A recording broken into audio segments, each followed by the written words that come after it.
E aí, gente, Aranem Science aqui. E aí, a gente tava falando sobre essa questão desse editorial da Nature, né? Sobre a regulação relacionada a biohacking, né? De você ter o seu próprio laboratório em casa nesse sentido, para você fazer esses experimentos, enfim. E que as autoridades germânicas, né, têm proibido isso pelo seu passado com armas biológicas. E tem essa questão de bioterrorismo, né? Desse medo de que biohackers vão fazer bioterrorismo, como a gente vê na série da Netflix Biohackers, né? Que ele é, insere meio que faz um mosquito geneticamente modificado, né? Poderia ser usado usando Cas9, por exemplo, que eu já vou mostrar pra frente, para você editar o, alguns genes do bichinho. E ele faz lá ele solta lá no metrô lá, infecta todo mundo e tal. Isso é bioterrorismo, né? Tem esse cara chamado Dr. Steven Kurtz. E teve uma questão em 2004. Lembrando que isso aqui é de 2008, que na verdade isso é um negócio relacionado à advocacia, isso daqui. O comentário sobre esse caso, né? De que esse professor, ele estava fazendo umas questões com biologia molecular ali, aos arredores ali de onde ele estava, no momento em que ele estava dormindo, né? Ele não queria professor de arte, ele estava dormindo lá do lado da esposa dele, de 20 anos, e aconteceu que ela faleceu. Só que ele chamou a polícia, né? Depois eles viram que tinha uma coletânea, né? Sendo cultivado, né? Algumas bactérias sendo cultivadas, né? Só que ele estava fazendo aquilo relacionado à arte, né? Relacionado a, por exemplo, talvez seja relacionado a fazer os patógenos, os patógenos não, as bactérias biliares, sei lá. Enfim, era um negócio, um projeto de arte dele, misturando biologia e arte. E basicamente eles acharam que tinha a ver com a morte da esposa dele, que faleceu do nada, né, de noite. Só que eles achavam que foi um bioterrorismo, um tipo de bioterrorismo, que estava cultivando de repente germes bacterianos terríveis que poderiam destruir a humanidade. E que isso que tirou a vida da sua esposa, né? Só que na verdade não era isso. Na verdade, não tinha nada a ver. Era tipo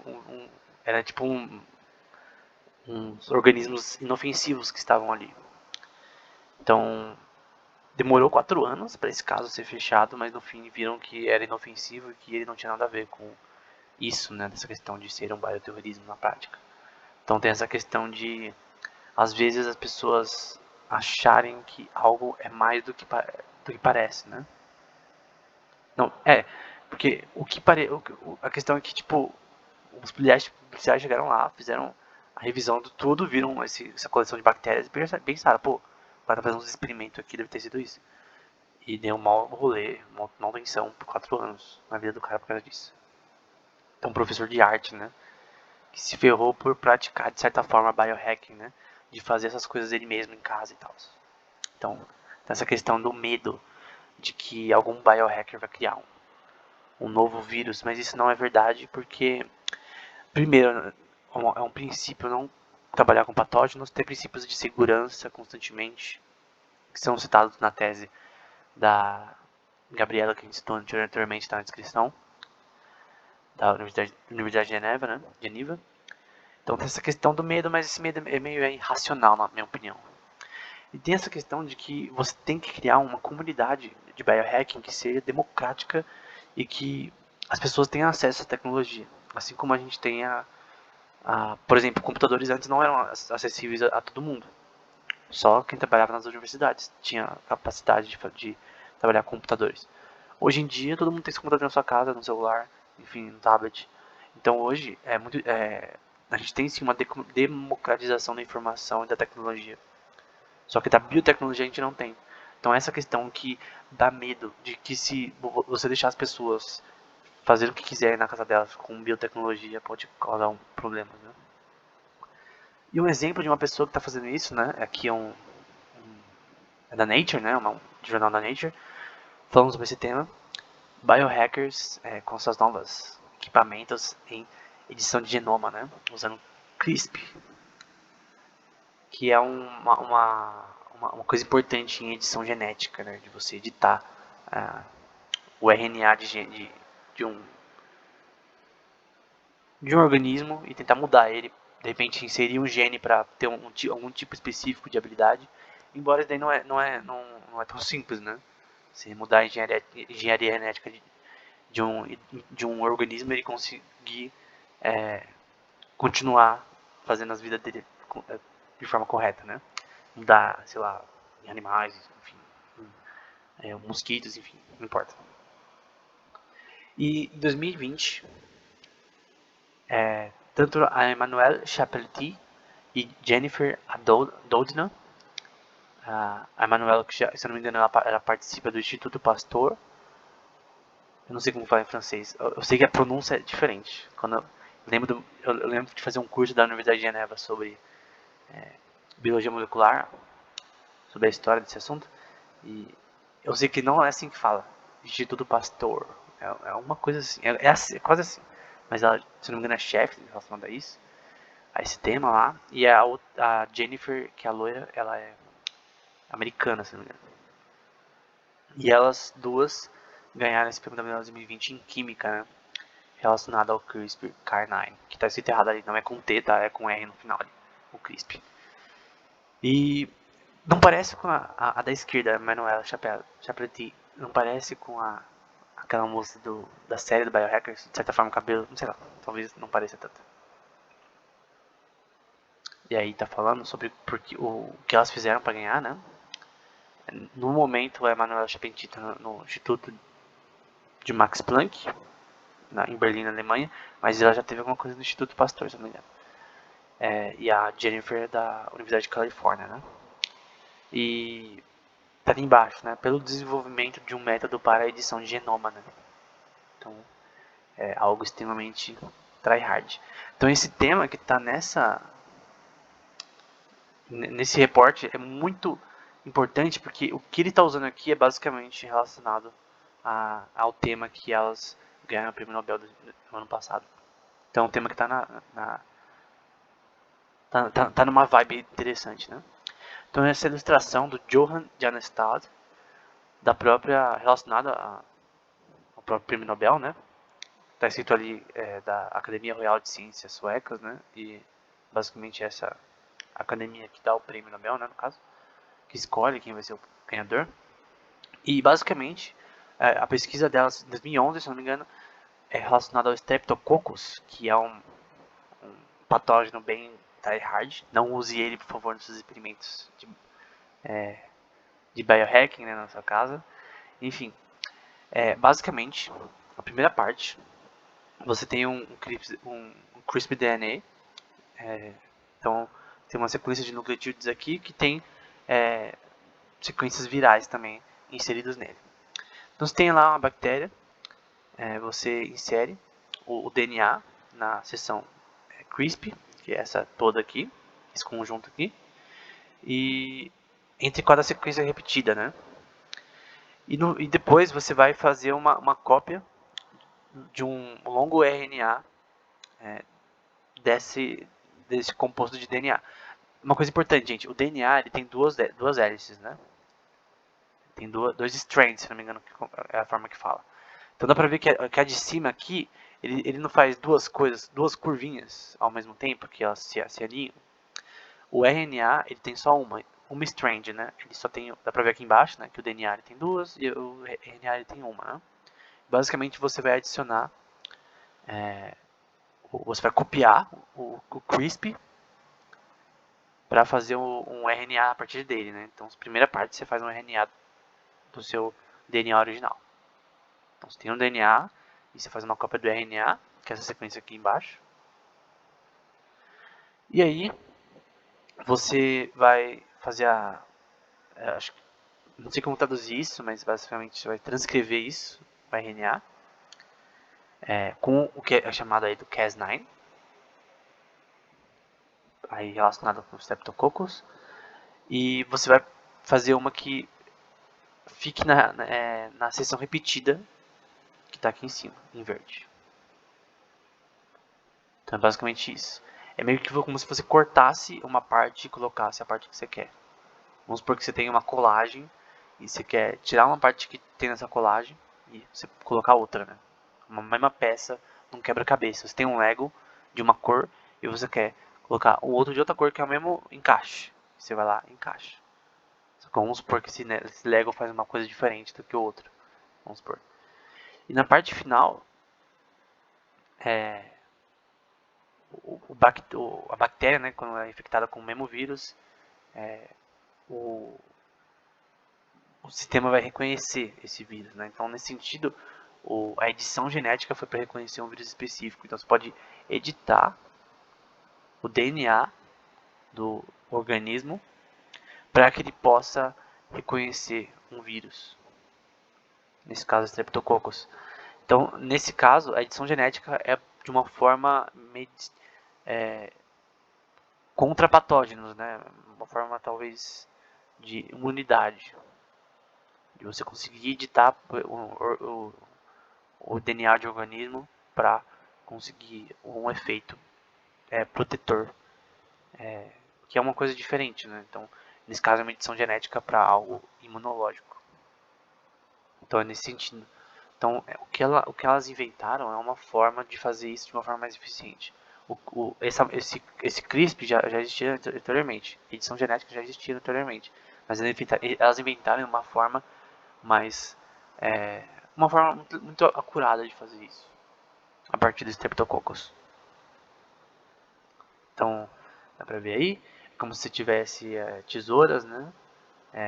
Tem a parte do RNA que foi copiada do que você tinha anteriormente, e você basicamente corta uma parte e repõe o que você quer, né? Então, basicamente, você corta parte do RNA que estava no DNA, lembrando que o DNA tem duas hélices e o RNA tem uma. Então, você pega a sequência de RNA que você quer inserir e insere ali. E você faz uma edição ali na parte que você quer. Então, na conjunção genética que você quer, né? Enfim, é basicamente isso. Então, você consegue editar. Então tem essa analogia da tesoura, né? Como se estivesse cortando uma parte e inserindo outra com cola. E basicamente isso tem muito a ver com o tema que está nesse editorial, né? Nessa notícia da Nature, né? De amadores tentarem usar não essa técnica específica de 2020, que foi citada no, na questão do prêmio Nobel, mas deles quererem fazer edição genética. Imagina você, do nada, eu tô a fim de ser um biohacker, compra os equipamentos, começa a aprender e você mesmo edita a genética de um organismo, né? A sequência de DNA de um organismo. Seria algo legal, né? Então, essa questão. Então, ele vai falar que o desafio, né, de manipular células vivas, né? Ele pegou esse desafio e começou a ler livros sobre biologia molecular, atender seminários e ensinar a si mesmo as técnicas no laboratório, né? Até o cara, se não me engano é Andrea, esse cara aqui, que ele na verdade era ciência da computação e começou a estudar por diversão isso, né? Ele se juntou a uma comunidade BioCurious na Califórnia para aprender mais sobre esse tema, né? Então tem essa questão de você mesmo aprender e você mesmo fazer, né? Aquela mesma questão manual do mundo da vida, arte e ataque, de você aprender como fazer algo e depois você mesmo fazer coisas até difíceis. E, por exemplo, o Streptococcus, nesse caso, Pyogenes, nesse caso é possível comprar, obviamente, quando um pesquisador de uma universidade, normalmente ele não vai pegar a sua própria amostra, ele vai comprar de empresas privadas, normalmente. Anteriormente tinha que ser feito mais na raça, mas hoje em dia você pode comprar. Então, esses patógenos, eles são acessíveis a certas instituições. Então tem essa questão de tipo, Já pensou se alguém que não tem um espaço adequado compra patógenos, né? E começa a usar? Esse é um tema intenso, né? Já pensou se alguma empresa vende patógenos para alguém aleatório? Tá pagando, né? Tem dinheiro, de repente. Compra uma grande amostra, né? Depende, gastando, sei lá, bastante dinheiro, que vai favorecer a empresa vende e aí ele não tem as formas de cuidado e aí pessoas são infectadas por esse vírus por causa disso. Então tem essa questão da biossegurança, né? Relacionada a isso. Problemas com o governo, né? Tá falando aí no notícia da Nature, né? Que o Bureau de Investigações dos Estados Unidos, né? Relacionados a bioterrorismo, tem feito relações com meio caóticas, né? Com a comunidade de biohackers, né? Então, nos últimos anos, sempre lembrando dos membros que eles estão de olho, né? Em atividades suspeitas, né? Então, se alguém estiver fazendo um negócio de bioterrorismo aí, tem que tomar cuidado. Então tem essa questão de que sempre o governo talvez esteja de olho para ver se as pessoas estão fazendo coisas corretas aí. E isso tem muita relação com os hackers na parte tecnológica em si, porque no geral, é, vendo o histórico dos hackers ao longo do tempo, eu que sou principalmente dessa área, até mais do que biologia,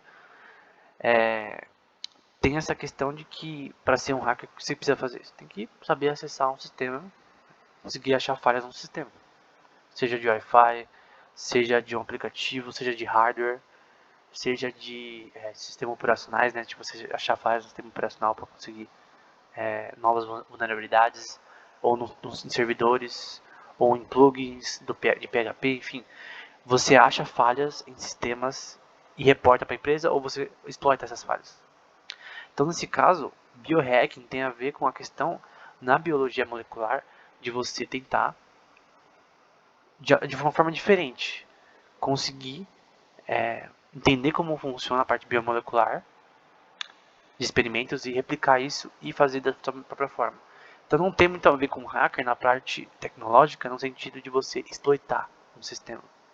Porque pelo que parece, os biohackers eles são mais inocentes no seu foco. Né? É mais um hobby. É um cientista amador, seria uma boa forma. Então esse negócio de bioterrorismo não tem muito a ver com biohacking na parte prática, porque são tudo pessoas, né, mulheres e homens que fazem aquilo por hobby. Então esses problemas com o governo são estranhos, porque como que alguém que, sei lá, acabou de começar nesse assunto vai conseguir criar um vírus geneticamente modificado e soltar ele?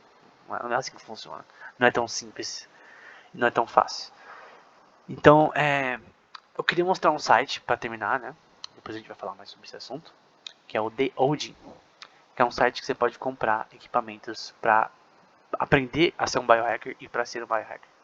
Então tem tanto aulas quanto equipamentos, né? Como eu vou mostrar alguns. Esse daqui, por exemplo, é um kit de PCR, Polymerase Chain Reaction, né? Que é basicamente uma forma de você copiar os nucleotídeos de um DNA, fazer uma cópia. E é muito usado, por exemplo, no teste para Covid-19, é um dos mais usados. Nesse caso é um PCR mais simples, né? De $200, que, gente, está muito barato para o que é. E aqui é o kit completo, $1.420, né? Obviamente para nós é caro, porque é no Brasil, né? Porque o dólar tá caro, vai dar uns R$ 4.000, talvez mais. Mas enfim, é um kit completo com várias máquinas PCR, com tubos de ensaio, com negócios de cultivo de bactérias, enfim, o kit completo, né? E além disso tem os vídeos que mostram como usar na prática. Aqui relacionado a CRISP, então lembra de edição genética bacteriana, e também com proteína não, com você fazer genes fluorescentes, né? Tem essa questão de você, por exemplo, pegar uma bactéria e fazer ela florescer, né? Depois para você ver no microscópio, para você ver a forma que ela se comporta, né? De uma forma brilhante, né? Na prática. Enfim, então tem esses kits, cursos também sobre aqui, ó, como crescer cogumelos, sei lá. Aqui relacionado ao começo bioengenharia.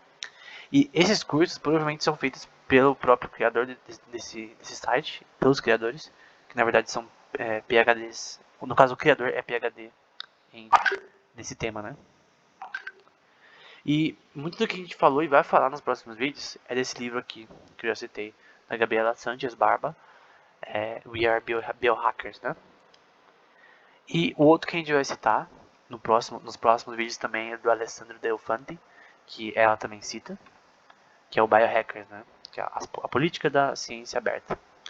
Então tem vários assuntos que eu não falei sobre o tema, e eu vou falar mais pra frente, mas lembre que do resumo dos 3 vídeos que a gente já falou, que a gente já tá fazendo sobre Biohacker, tem a questão de você hackear seu próprio corpo, né?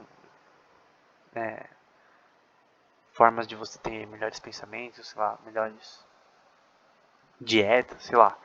Não é essa parte que a gente focou.